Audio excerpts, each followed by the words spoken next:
So this is not exhaustive, but I'm a pastor, and here's kind of the world I live in.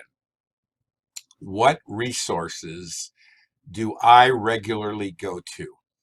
Well, the first resource is a study Bible. Now, I have on my little Google thing up here, Bible Helps. And the first thing is the ESV Study Bible. Now, most of you probably have an ESV Study Bible. If you don't have one, I would get one. And if you buy any hardcover, you get a code that allows you to have the online study Bible for free. So you get an account, and here's why. Buying the hardcover is worth just getting the online. And here's what I do.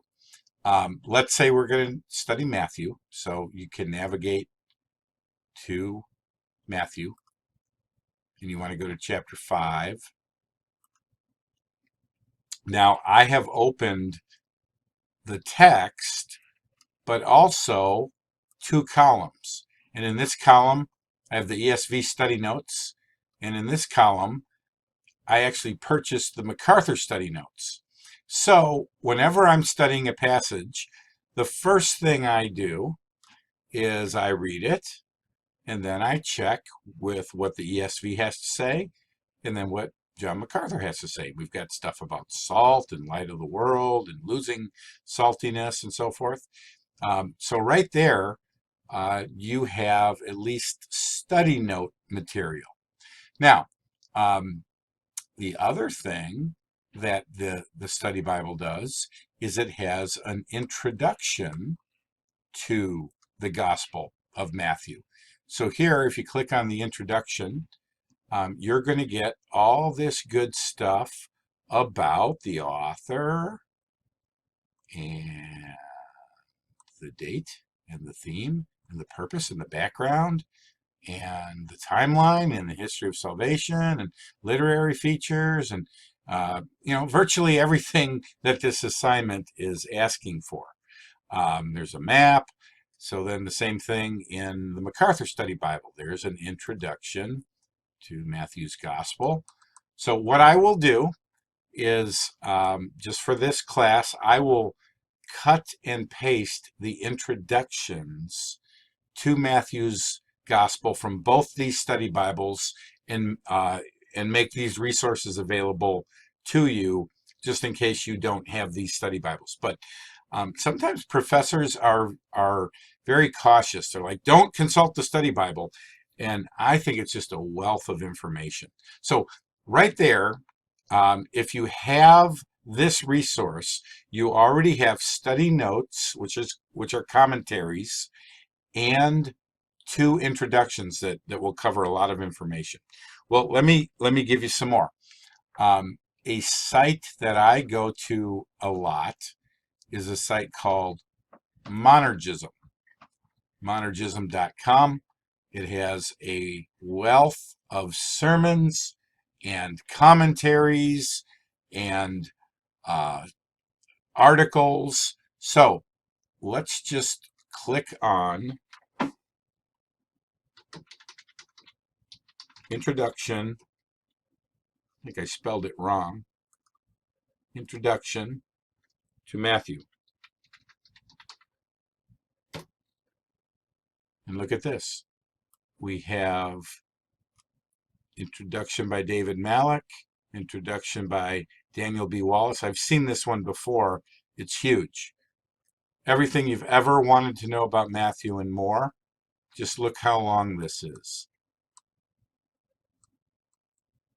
It's far longer than the gospel. But you're going to get tons and tons of background information about Matthew and his gospel and the outline and so forth. So let's go back to monergism. Here's a second one. I believe it's from the same site. This is bible.org, which is another site that's going to give you a ton of information on virtually any topic, any biblical topic. You can also, let's say you wanted to find out about salt and light. Type in salt, and here is a 10-page article, The Sermon on the Mount, a Reformed Exposition, The Salt of the Earth.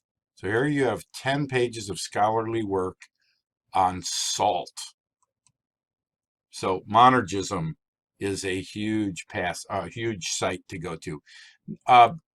The book mentioned a resource of a Bible dictionary. A